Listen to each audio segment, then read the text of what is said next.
Querido Deus, muito obrigada por mais um sábado, por mais um dia, uma oportunidade da gente discutir um pouco juntos, refletir sobre as verdades que o Senhor tem nos deixado, desde a fundação do mundo, mas especialmente para os nossos últimos tempos. Que isso possa fazer mais sentido para a gente no período que estamos vivendo e que a gente possa realmente buscar aplicar para as nossas vidas. Abençoe agora o nosso estudo e o restante do nosso sábado, em nome de Jesus. Amém.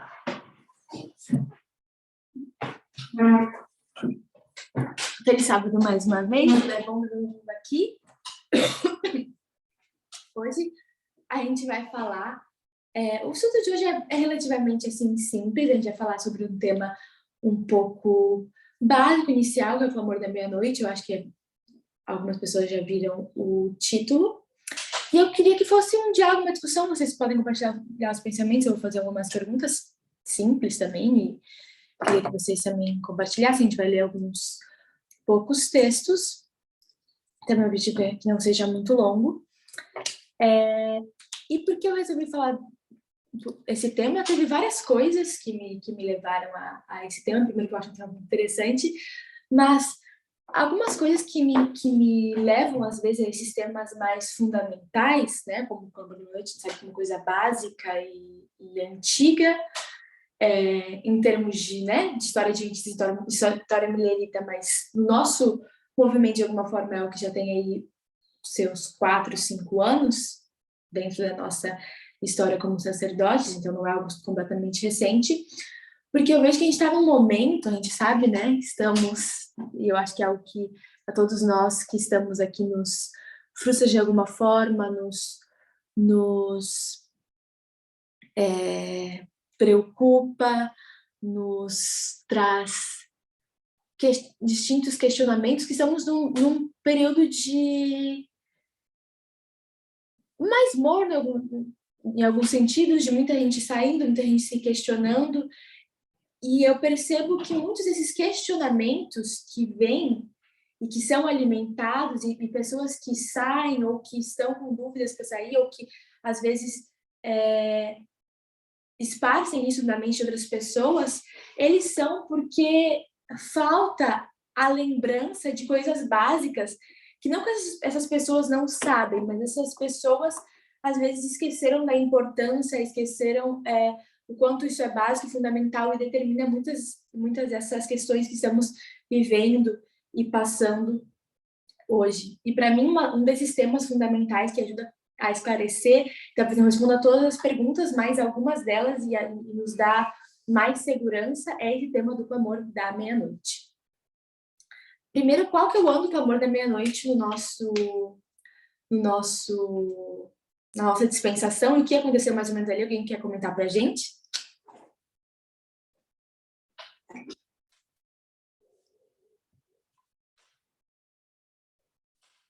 Qual foi o nosso clamor da meia-noite? Era a dispensação dos sacerdotes? Isso. 2018, ou 2018, né, que a TES veio, trazendo a mensagem, acho, de Atos 27, se não me falha a memória, sobre guerra de informação também. Foi bastante assuntos. Exatamente, Gera. Esse basicamente eu queria trazer. 2018, a mensagem da Terra. A TES traz uma mensagem cheia de luz. Tem Atos 27, tem mensagem de contrafação, tem Rio do Norte, Rio do Sul, tem as duas fontes de informação, né? Tem a mensagem de guerra, de informação. Então, quer falar alguma coisa? Quer falar outra coisa? Só lembrar que só tem um clamor. Pode ter mais de uma formalização, ou mais parada, mas clamor da meia-noite só tem esse e o dos mineritos. Ah, sim. Mas qual outro tu acha que as pessoas... Não, que não tem um clamor da meia-noite dos sacerdotes. Tem o clamor da meia-noite. Acho que é importante para você. Ah, sim. O clamor da meia-noite da nossa dispensação, né, dos fim dos tempos, mas que aconteceu na linha dos sacerdotes, né? Que não vai acontecer em outra linha. Até a pergunta do último estudo que ele deu, ele coloca o clamor da meia-noite, mas se referindo ao alto clamor. Mas o clamor da meia-noite, como essa luz, né, que nos leva adiante, e em paralelo à história milerita, a gente está falando da nossa história que aconteceu com a TES, não vai ter um outro na linha levitas, não vai ter outro na linha dos netineus, por exemplo. Esse é o marco, né, dessa história final dos fins dos tempos. E a gente vai ler o texto que fala sobre isso, que está lá em Primeiros Escritos 14.1. E eu vou, quem quiser abrir pode abrir, mas eu vou compartilhar a tela nesse texto.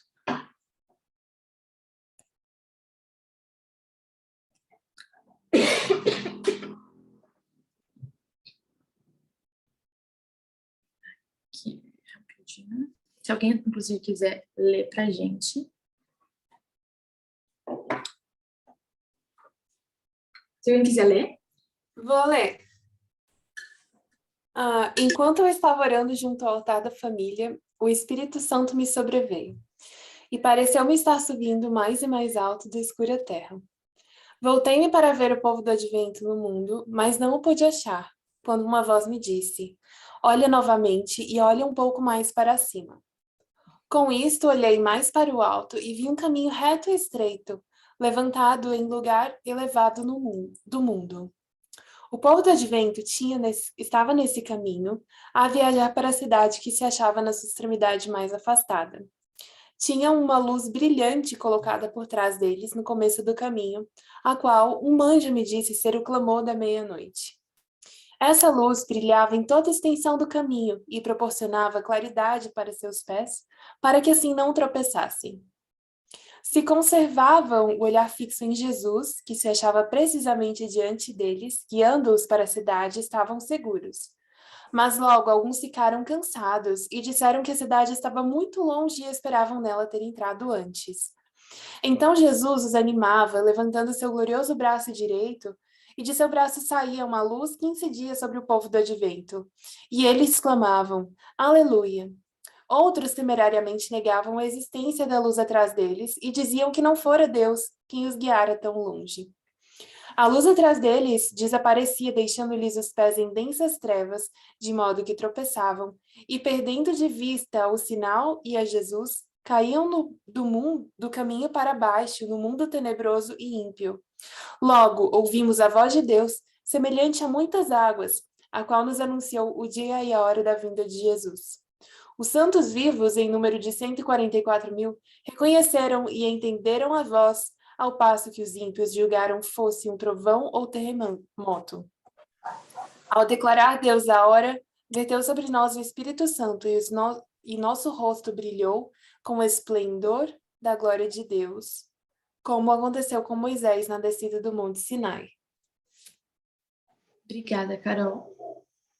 Então, esse é o texto, a gente leu ele inteiro, mas basicamente, qual que é a coisa básica que a gente sempre fala em relação a esse texto e ao clamor da meia-noite? Qual que é a característica que esse clamor, que esse marco tem, que o torna tão importante, tão relevante para a nossa história, né?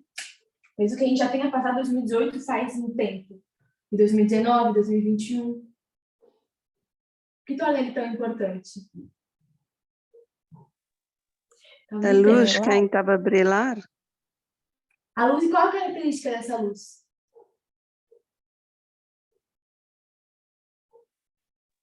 A característica é que ela brilha por toda a extensão do caminho. Ela é uma luz contínua até a volta de Jesus. Exatamente. Obrigada, Gi. Obrigada, Gay. A característica da luz é que ela ilumina toda a extensão do caminho. Então, ela vai até, vamos colocar aqui, a segunda vinda de Cristo. Então, se nós estávamos em 2018, foi uma mensagem dada, a gente sabe que foi uma mensagem poderosa, que não parou por aí, ela se desenvolveu extensivamente, né? Ela que nos trouxe a mensagem de igualdade, ela deu as bases para levar a mensagem de igualdade, muita coisa veio daí. Passamos, né, Rafa, passamos pânico, estamos no decreto dominical, vamos às paixões da prova da graça, tem pragas, tudo, chegar a segunda vinda, tudo isso iluminado pela mesma luz dada lá em 2018, por esse clamor da meia-noite. E o que isso implica para a gente agora, vivendo em 2023, nesse movimento, com as nossas dúvidas, temores, com muitas pessoas deixando o movimento, com as suas justificativas, com seus temores em relação ao que tem acontecido. O que implica a gente saber que a gente tem uma luz até o final do caminho?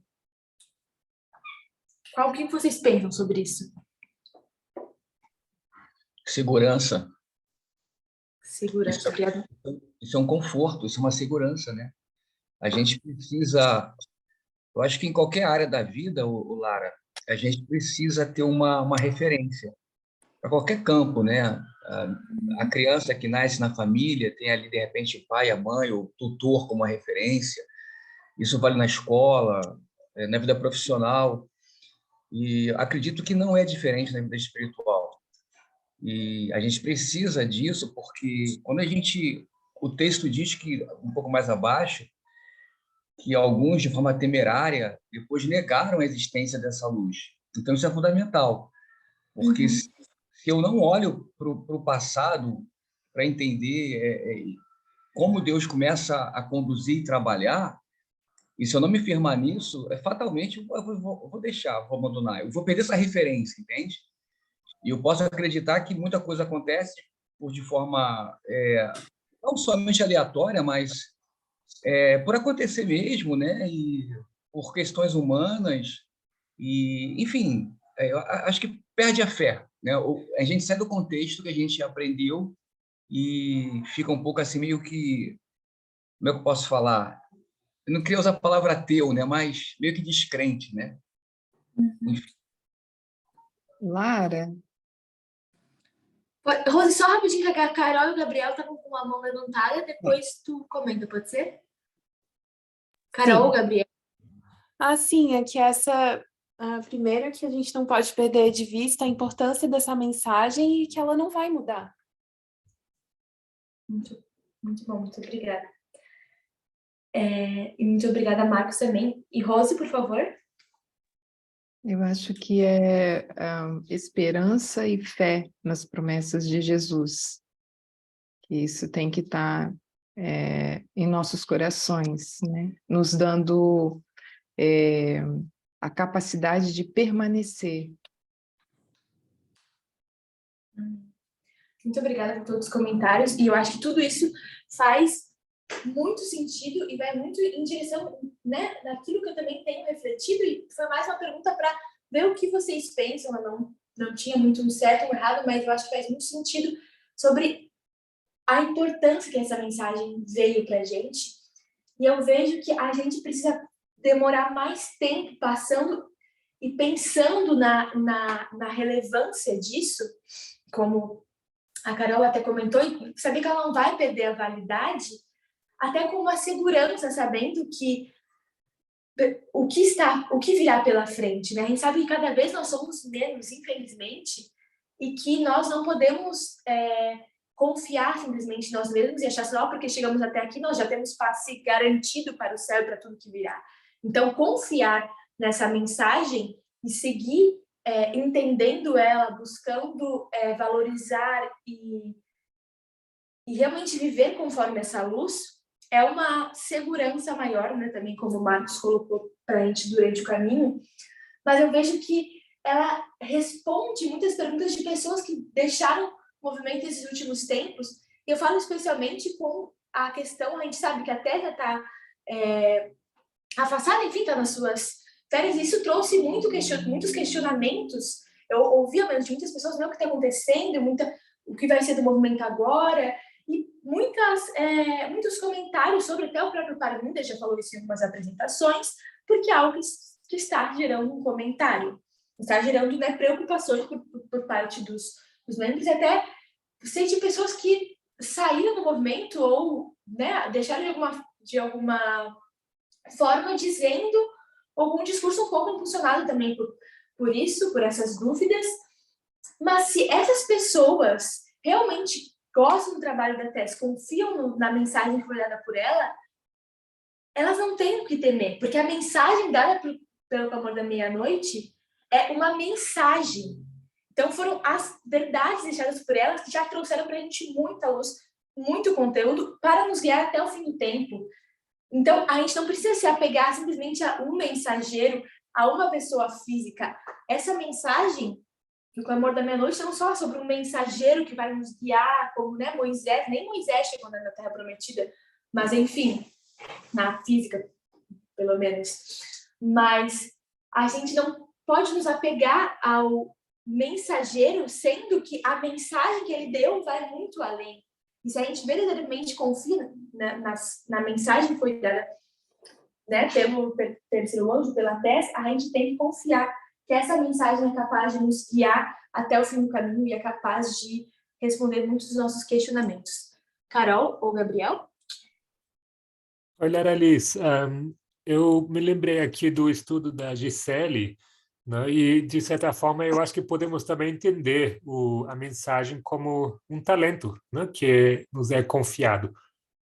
E certamente vamos ser questionados. O que fizemos, né, com esse talento? Será que esperamos, né, até a volta, né, sei lá, da anciãtez para, então, sim, pegar firme e continuar assim com o mesmo ânimo como antes, né? Ou será que a gente usa essa mensagem, talento e deixa ela agir nas suas vidas, não? Foi para isso que ela foi trazida. Com certeza. Muito bom. Imagina quão decepcionante seria, né, para a Tess voltar e ver que a gente enterrou esse talento e falar, olha aqui, ó, o único talento que você nos deixou, o que a gente faz agora? Sendo que a gente, né, tem instrução suficiente, temos luz para nos continuar guiando até o final do caminho. E pensando, né, nessas posturas, nesse posicionamento do que a luz nos causou, nos proporcionou, eu lembro de duas posturas que muitos de nós tivemos e que muitos de nós também buscaram o equilíbrio. Eu vou colocar aqui só nomes para simbolizar, basicamente, mas posturas. A postura que a gente tinha basicamente antes do clamor da meia-noite, como conservadores, que era a postura de basicamente seguidores da Ellen White, fiéis. Então, não importa se a gente está falando do século XXI, a gente ia viver como se a gente estivesse no século XIX, investimento, em pensamento, em muitos aspectos, porque a gente era a luz que a gente tinha e a gente estava tentando ser fiel conforme aquilo. Por isso que Deus escolheu esse grupo para dar o clamor da meia-noite, porque eram as pessoas que estavam tentando fazer as coisas de maneira mais fiel possível, de maneira mais correta e conforme, né, a vontade de Deus. Aí vem o clamor da meia-noite e até nos fala os perigos do conservadorismo, nos mostra que a gente deve progressar, nos fala sobre, né, a importância do progressismo, digamos assim, e nos fala sobre, por exemplo, fontes de informação, que os netineus, muitos deles têm luz e têm coisas importantes que a gente precisa estar atento, a gente precisa, né, peneirar as informações e poder lidar com isso. E nos veio outro problema, quem sabe foi o problema do liberalismo, mas aqui eu vou colocar como, digamos assim, a mensagem dos netineus, digamos assim, e é onde muitos de nós, que a gente sabe que muitos ainda têm a oportunidade de voltar, estão até hoje. Então, abandonaram tudo que a Ellen White falou, falaram, não, realmente era outra dispensação, estava no passado, e era um exagero usar aquelas saias, ok? E só que não abandonaram simplesmente as saias, abandonaram basicamente todo o apreço e todo o grande... a fidelidade que tinha. E para mim isso é uma coisa realmente muito difícil de entender, porque, no geral, nós éramos pessoas muito estritas e muito fiéis e que demonstravam um respeito, uma admiração, uma solenidade para tudo aquilo que parecia religioso e santo né, e ligado a Deus. E simplesmente, quando vem a mensagem, é como a mensagem, né, muitas pessoas não conseguem encontrar esse equilíbrio e vão para o completo liberalismo e abandonam, negam, rechaçam tudo aquilo que estavam, toda a experiência que viveram antes, né? Como se não tivesse tido valor nenhum, como se não fosse essa experiência que de alguma forma os levou a poder enxergar tudo isso e viverem simplesmente uma vida, enquanto aqui a gente era completamente diferentes do mundo, a gente era, né, como se fosse aliens, digamos assim, vivendo nessa terra, tanto aparentemente quanto as coisas que a gente pensava, falava, acreditávamos ou estávamos muito tentados a acreditar em teorias de conspiração. aqui a gente está totalmente mesclado com o mundo, confuso. Muitos, né, não estão, né, nem se consideram mais parte dessa mensagem, porque já estão completamente submersos nas ideias, no ritmo, no entretenimento, em tudo aquilo que o mundo e que os netineus costumam fazer, costumam consumir, costumam se dedicar. A gente sabe que existem coisas que são positivas, que eles falam, né? Tem o feminismo, ideias que são muito boas, que vêm de boas fontes de informação, mas algumas outras a gente tem que ser críticos. E, basicamente, qual que seria, vamos dizer que isso aqui é um espectro, né? Uma balança, não sei. Qual seria... É uma pergunta meio óbvia, mas você também faz. Qual seria a postura mais sensata para a gente? Eu acho que muitos de nós estamos buscando essa postura. Entre Ellen White e entre completamente o universo, né, a realidade, as vivências sentidas. Qual que seria a nossa postura como sacerdotes, como 144 mil nesse tempo? Estarmos em equilíbrio, talvez. E como a gente alcança esse equilíbrio? Como? E como a gente alcança esse equilíbrio? Vamos dizer que esse equilíbrio é aqui. Como alcançar? Eu acho que estudando, né? Eu não sei se eu estou certa, mas acho que estudando, porque nós não temos que ser, nós temos que ser críticos também com relação a textos de Ellen White, também. E eu acho que a gente tem que fazer esse balanceio entre os dois e achar um ponto médio, né, disso tudo, um ponto de equilíbrio. Não sei se a resposta te atende. Muito bom, muito obrigada. Eu gostei de vários pontos, eu balancei, pontos de equilíbrio. Eu acho que é muito isso, a questão de estudarmos. E o que eu gostaria de propor a ideia, porque eu acho que é uma chave que eu acho que a gente aplica, mas reforçar o processo consciente disso, é que a gente deve colocar os temas e os desafios que a gente enfrenta sobre a luz do clamor da meia-noite. E a gente sabe que o clamor da meia-noite não foi uma mensagem que veio para a Tess, como às vezes vinha, digamos, para a Ellen White, apesar de que a gente sabe que a mensagem dos Mileritas tinha uma metodologia, uma visão que ela teve e simplesmente transmitiu para a gente.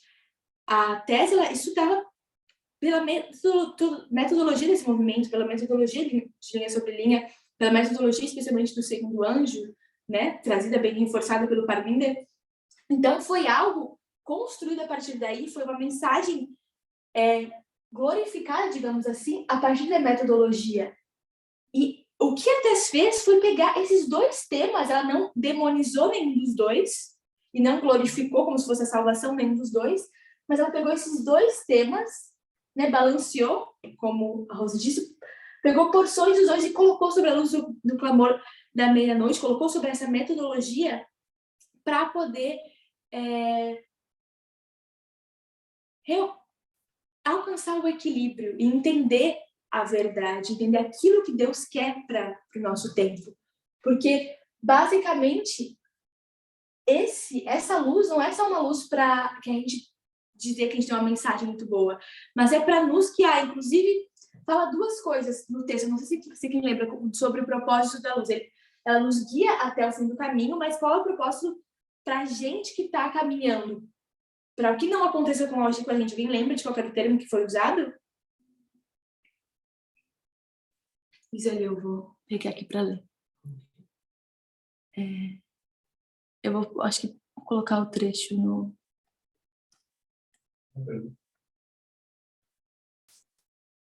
Qual era o propósito da luz para o povo que estava caminhando?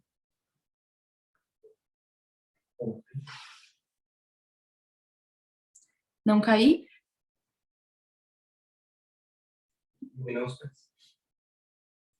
Eu vou colocar no chat rapidinho o trecho que eu quero falar. Chegar na cidade, cair do caminho, não cair. É exatamente isso. É não... O termo que ela usa... eu mandei uma mensagem direta. Não cair no abismo? é não tropeçar. Ou seja, o objetivo dessa mensagem era que eles não tropeçassem.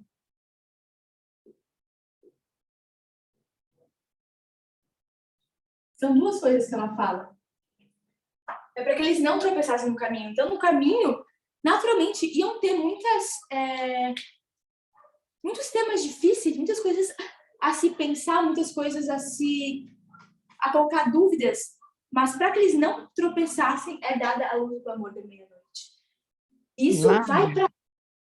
Pode falar? Não sei como...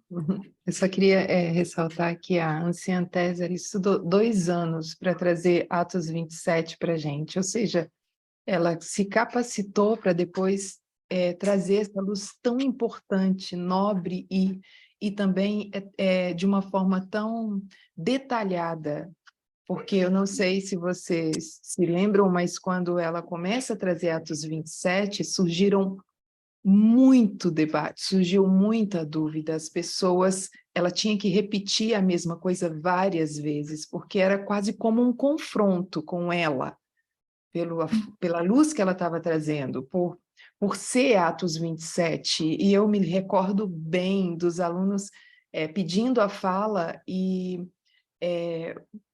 se confrontando com ela, então ela tinha que estar provando isso de uma forma detalhada, e para isso ela teve que se dedicar muito para trazer essa mensagem. Eu acho que isso não é nada diferente para a missão, para nossa missão, não é menor.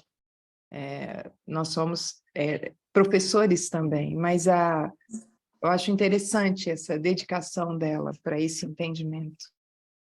Com certeza.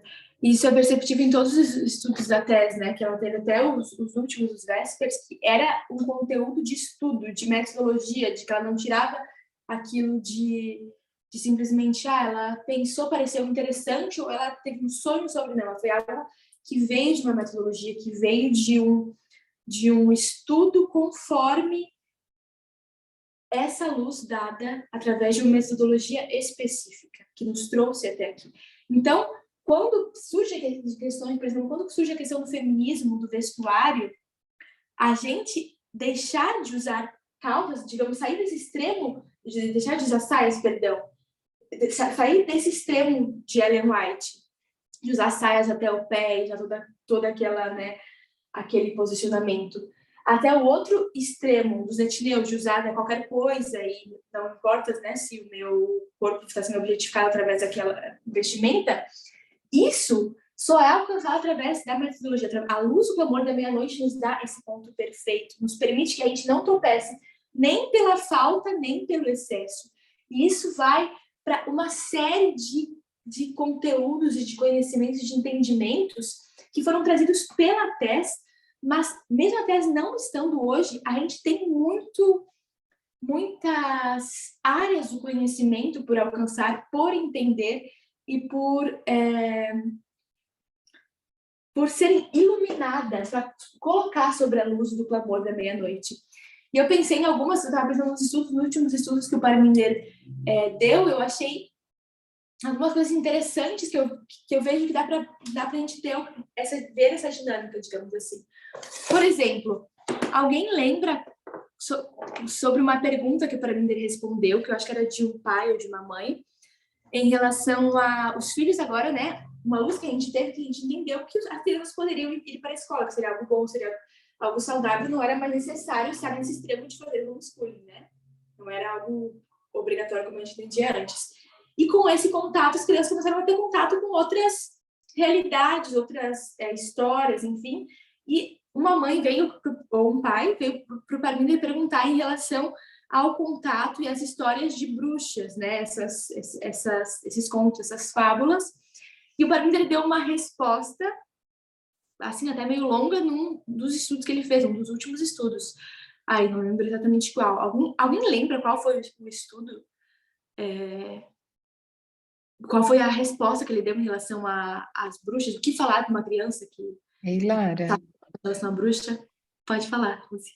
o estudo que ele deu, falando a esse respeito, foi Ame a Verdade e Viva em Paz. E ele até fala que isso é uma pergunta que é uma pergunta até complexa, é uma pergunta tão simples quanto complexa, né?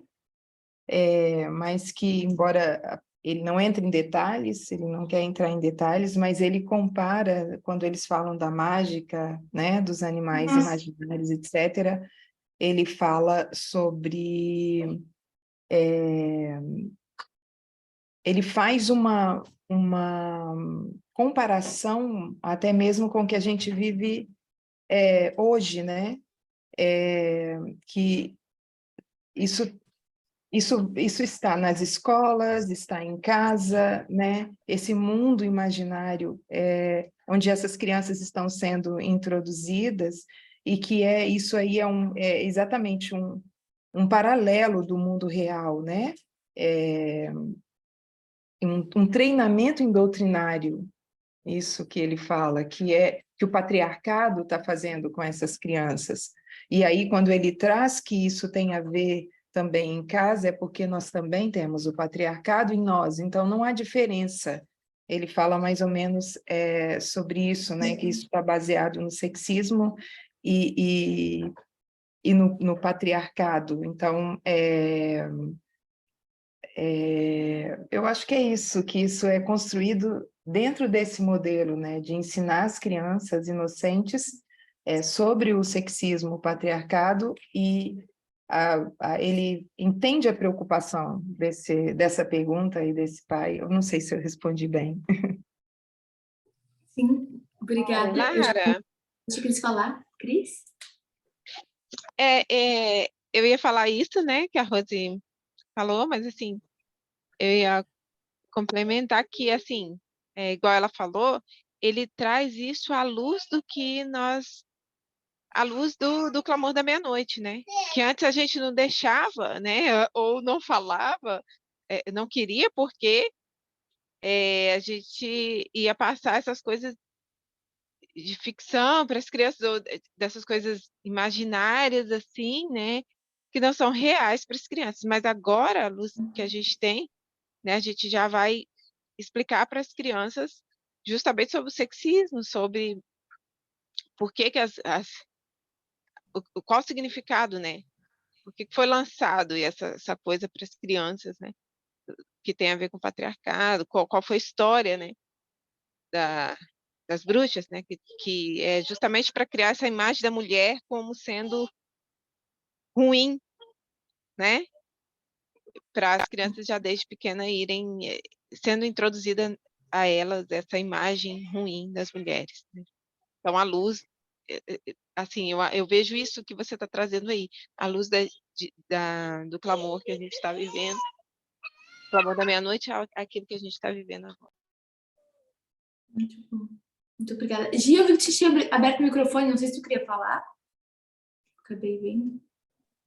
Não, era só um pequeno detalhe que eu me recordei, eu não me lembro totalmente tudo que ele disse, era bem extenso mesmo, mas eu me lembro que ele falou um pouco da diferença entre doutrinar e discipular, que o ensino que você faz é o ensino de Cristo, porque doutrinar é só quando você, fala, traz aquela coisa mais na teoria, que Cristo ele trazia isso para a prática, que as pessoas conseguiam ver isso na vida dele. Então, os pais, tendo esse desafio hoje em dia, eles precisam aprender a ser discipuladores de suas crianças. As crianças, elas precisam ver isso na vida deles. Muito obrigada. Gi, Cris e Rose me ajudaram muito nesses comentários.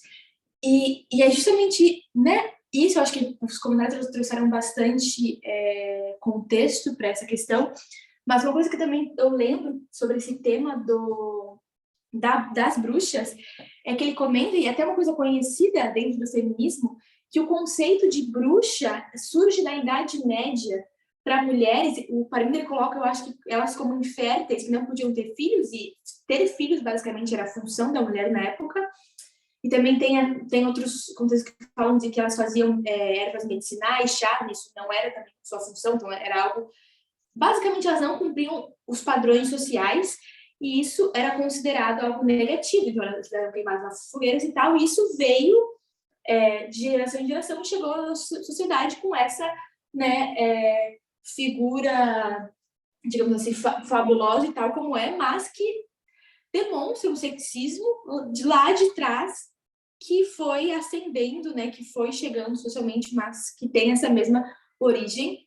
E eu lembro que ele faz o paralelo com a Bíblia, e que ele fala que na Bíblia, mulheres que eram inférteis também tinham o seu valor diminuído, digamos assim. Seu valor, elas eram vistas como inferiores, vistas como amaldiçoadas, como mulheres que não recebiam a bênção de Deus. E ele faz esses questionamentos que também precisam ser apresentados para as crianças. Então, você não vai ler um livro, contar uma história de uma criança para a Bíblia, uma história da Bíblia para a criança, ou você vai proibir a bruxa e falar que a bruxa é uma coisa do inimigo, mas vai ler uma historinha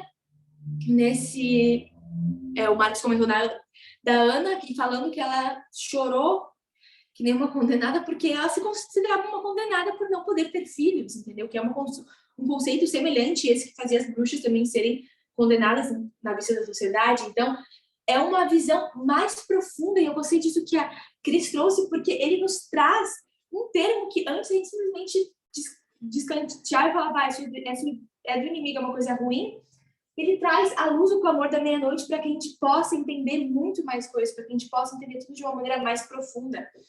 E eu percebo que, parece que, eu até peguei essa caixa para fazer meio que uma ilustração, como se a gente estivesse, né, nesse período antes dessa luz, nesse período de conservadorismo, a gente jogava um monte de assuntos, esse de bruxa, digamos assim, esse de yoga, assuntos quaisquer, sei lá, o feminismo, assuntos no geral, a gente colocava dentro de uma caixa, e essa caixa estava escrito, coisas do inimigo, coisas ruins, coisas que a gente nem...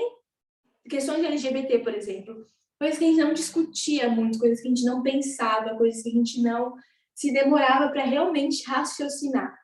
E vem a luz do clamor da meia-noite e não nos faz simplesmente falar dessas coisas de qualquer jeito, considerar de qualquer jeito, falar das bruxas como se fosse uma fábula engraçada ou fofinha ou uma festa divertida. A gente coloca essas coisas sob a luz do clamor da meia-noite, e quando a gente coloca essas coisas sobre a luz do clamor da meia-noite, a gente tira muita riqueza daí, muito poder daí, muita sabedoria e muita possibilidade. Então, é algo muito maravilhoso simplesmente ter essa luz. Então, a gente estava acostumado até, enquanto a Vésperas não, até estava com a gente, até ela fazer os Vésperas, ela cada semana estava trazendo luz, mais conteúdo, e agora talvez não esteja nesse nível, a gente está acostumado a sempre ter um banquete, mas a gente tem que lembrar que essa luz nos permite digerir essas coisas muito bem, a gente tem uma enormidade de conteúdos para tirar dessas caixas que o conservadorismo prendeu, e a gente tem a metodologia certa para enxergar isso da melhor maneira. Isso, para mim, a gente está fazendo, né? Eu coloquei o tema do yoga, para mim, trouxe esse tema, e é um tema que tem muitas implicações, é um tema profundo, amplo, a Rose está trazendo isso para a gente discutir nas aulas, e é algo que a gente não vai, assim, eu acho que descobrir simplesmente em 2 estudos, é algo que a gente tem para realmente enxergar, para examinar sobre essa luz. Então, é uma oportunidade maravilhosa para a gente realmente nos dedicar e deixar de ser, às vezes, preguiçosos, de só receber, e agora poder pegar essas mensagens e examinar.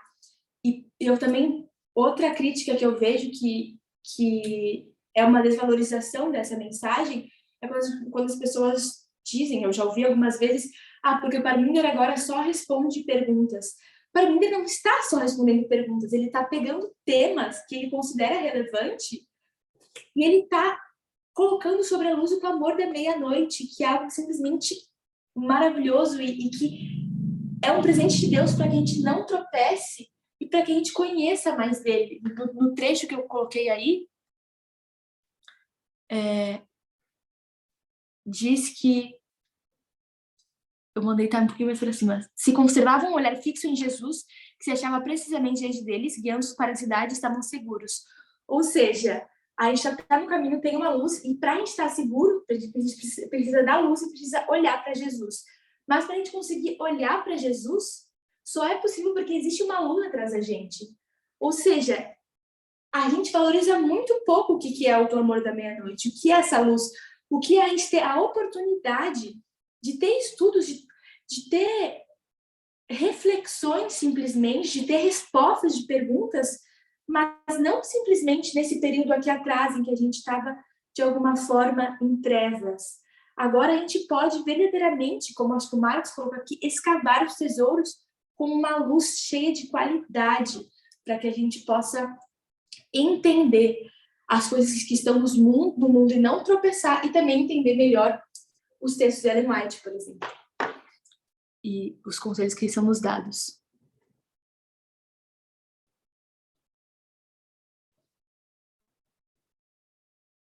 Vamos para... Eu vou ler um texto agora, como a gente falei sobre alguns temas, digamos, dos Krishnas, sobre Bush, sobre Yoga. Eu vou ler sobre um texto de Ellen White, porque outra coisa que eu acho interessante e que para mim foi maravilhoso o clamor da meia-noite, é porque antes eu não entendi, não que eu não entendia, mas os textos da Ellen White me pareciam muito vagos. Quando ela falava sobre pecado, sobre santificação, sobre todos esses temas, eu ficava pensando, tá, mas pecado, o que é pecado? Que santificação, mas vamos santificar do quê, entendeu? Porque, claro, eu entendia o pecado no conceito que a gente tinha até aqui e fazia sentido, mas parecia um pouco limitado. Mas quando a gente tem a mensagem do clamor da meia-noite e a mensagem do pecado não, é do pecado em relação ao sexismo, a mensagem de igualdade, e tudo que a gente tem para avançar, e esse como o maior desafio e presente em todas as camadas, eu acho que os textos dela recebem uma nova luz, né? Essa luz que a gente está comentando o estudo inteiro, e eu consigo entender muito mais quando ela fala sobre santificação. Eu entendo mais a santificação que ela está querendo dizer quando ela fala sobre a luta do pecado. Não que ela está querendo dizer, claro, no contexto dela, mas eu consigo aplicar para o meu contexto, né? Assim como o texto do Amor da Meia-Noite é aplicado para a nossa história, não foi escrito para a nossa história, mas nós aplicamos, né, para 2018 com a mensagem do Amor da Meia-Noite da Tessa. E eu vou ler um texto e eu acho interessante a gente fazer essa aplicação também, essa aplicação a partir da luz do Amor da Meia-Noite. É um texto curtinho, e logo a gente já caminha para o final. Eu acho que eu vou colar ele aqui também.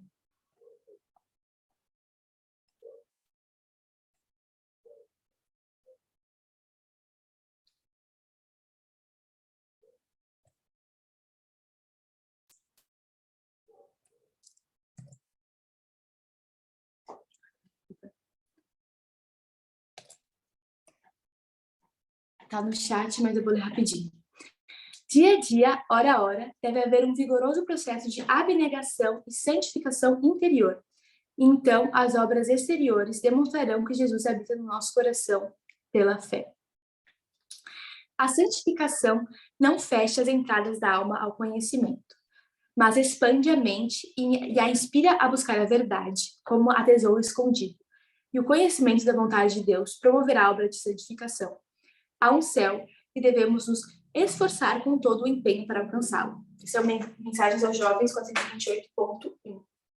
Eu acho bem interessante pensar nesse texto, mas não consigo ir para esse texto e pensar que a santificação que a Ellen White fala, a abnegação, todo esse caminho que ela está falando, é um caminho, de alguma forma, diferente do caminho que nós devemos percorrer. Digamos assim, o nosso caminho deve ser mais elevado do que o caminho dela. Por exemplo, nesse texto, ela fala sobre céu. O que é o céu para a gente? Como é o céu para a gente? Eu coloco primeiro o céu. Quando a gente fala sobre o céu, a gente sabe que ele é o reino de Deus. Então, ele está completamente conectado ao caráter de Deus e aos princípios, à lei de Deus.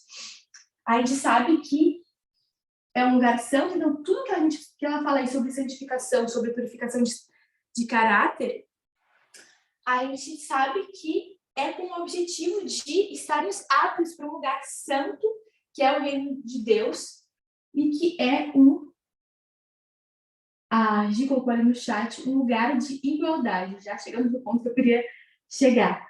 Mas a gente pode colocar que o céu, se a gente estivesse aqui entre cristãos normais, um lugar de amor, de paz, sem morte, sem dor, um lugar de, Ellen White colocaria de observância de sábado, de temperança, de colocaria vários temas, assim, né?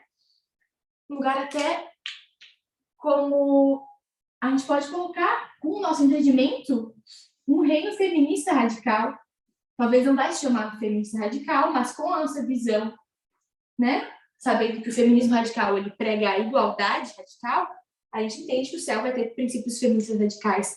E quando Ellen White fala de um céu, e ela fala sobre um caráter perfeito para alcançar esse céu, no contexto em que ela está vivendo, na realidade que ela está vivendo, ela não está falando de um lugar de igualdade perfeita, ela não está falando de um lugar feminista radical, porque ela nem conhece, nem entende que esses conceitos revelam o caráter de Deus, porque ela não tem essa luz do amor da meia-noite do nosso tempo que revelou isso, que demonstrou, que nos permitiu olhar para Cristo e ver isso.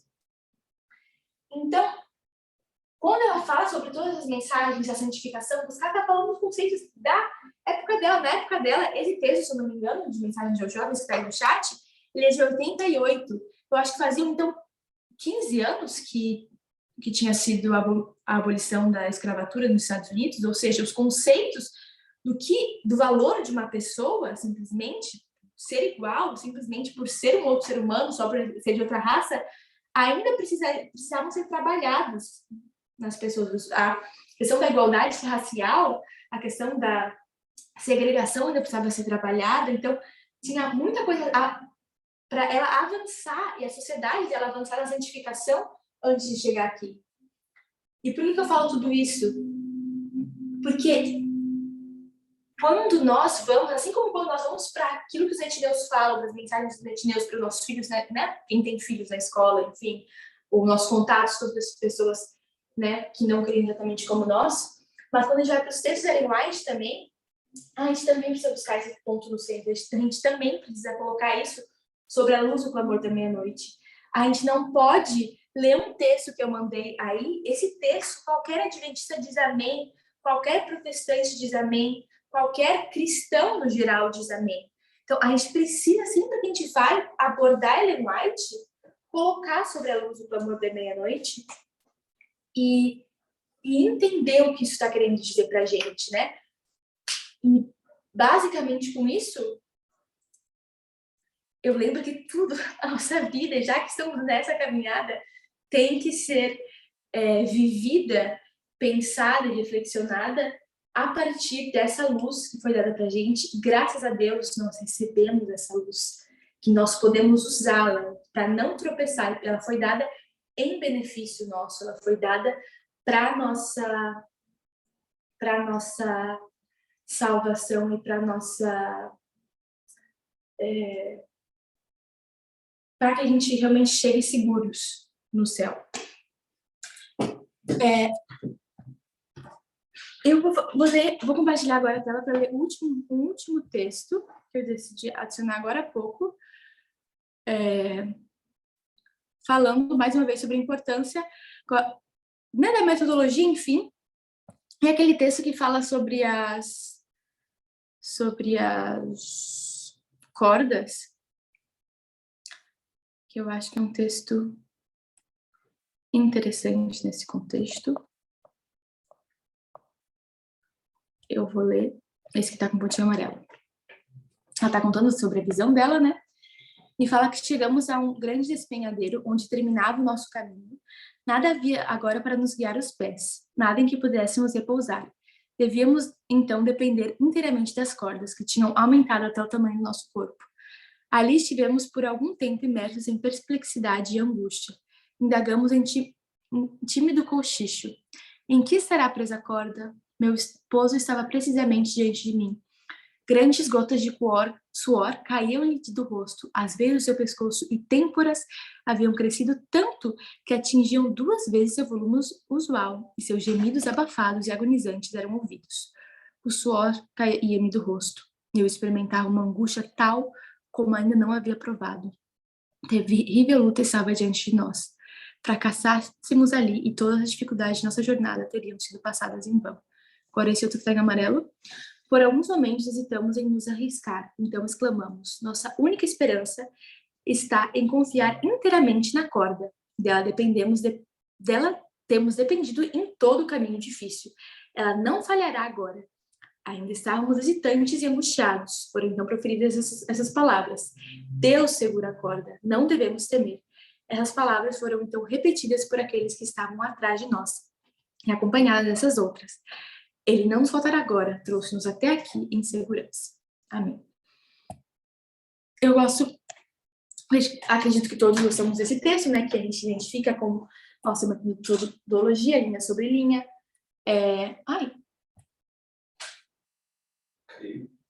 Não. E eu acho interessante que tem uma parede branca atrás, né, que eu já ouvi comentários de que talvez a gente aplicaria como sendo a luz do clamor da meia-noite, mas o que eu acho interessante é que ao mesmo tempo que a gente fica feliz que existem as cordas, e isso nos anima, né, a gente sabe que nossas cordas, nossa metodologia é boa, vai nos levar até o fim do caminho, né, essa luz que veio através da metodologia vai nos levar até o final, ela não torna o caminho mais fácil, torna o caminho possível até o céu, mas não por isso torna o caminho mais fácil. Lidar com essas questões, lidar com esses motivos de possível tropeço, o único meio são as cordas, o único meio é com a luz do clamor da meia-noite. Mas a gente tem inúmeras provas, inúmeras lições, e estamos vivendo esse tempo, a gente sabe que vai ser um período difícil, que a gente vai ter que esforçar nossa mente, que a gente vai ter que nos dedicar para isso verdadeiramente, vão ter dilemas e não vai ser fácil. E eu estava vendo os vídeos do Parminder, os últimos vídeos, até que a Cris e a Rosa estavam comentando ontem nos estudos, que é os de 11 de março, fazem 2 meses, então. E no final do primeiro vídeo desse dia, ele comenta que a gente tem que estar preparado nos últimos 5 minutinhos, assim, é bem 5 minutinhos. Ele comenta mais ou menos que a gente tem que estar preparado para a mudança. A gente não tem que temer a mudança, temer que a gente tem, às vezes, visões imaturas sobre o fim do mundo, visões de que as coisas vão ser assim, os levitas, os etineus, assim como a gente tinha visões do decreto dominical, que hoje a gente entende que era uma visão imatura e a gente não compartilha mais dela, existem outros temas que a gente talvez tenha certeza de que vai ser assim e que a gente tem que estar aberto à mudança, estar aberto a que a ser talvez decepcionado nas nossas expectativas, a ouvir coisas que talvez a gente não pareça maravilhoso, não pareça fácil de ouvir, entender ao primeiro minuto. E enfim, e eu acho que isso encaixa muito com o clamor da meia-noite, que o que nos dá segurança, que o Marcos respondeu lá no início, é saber que a gente está sobre o clamor da meia-noite. O Parminder, né, que é o nosso líder, nosso ancião, está seguro porque ele sabe que ele está seguindo a luz do clamor da meia-noite. E nós só vamos estar seguros quando se começarem a haver mudanças e coisas que a gente não esperava, e a gente não estiver verdadeiramente segurando nessas cordas, a gente não estiver verdadeiramente seguros, entendendo que essa luz que foi nos dada vai nos guiar até o final, infelizmente a gente tem mais chances de abandonar esse caminho, e que esse não seja o nosso destino. Se alguém tem algum comentário, eu acho que a gente comentou. A Gico falou, temos que ser flexíveis e abertos à mudança até o fim. Amém. Se ninguém tem nenhum comentário, vamos terminar com uma oração.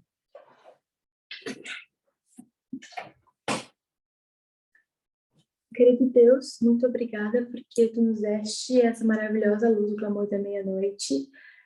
A gente te pede perdão porque às vezes a gente a coloca em menor preço e valor do que ela realmente tem. E ela tem o valor de nos levar e nos guiar até o fim do caminho, nos permitir conhecer esse maravilhoso caráter teu, que nos permite ser transformados à tua imagem, nos ajude a contribuirmos para esse processo, ter um sábado abençoado, assistirmos o sermão do ancião Parminder e sermos abençoados por ti através disso.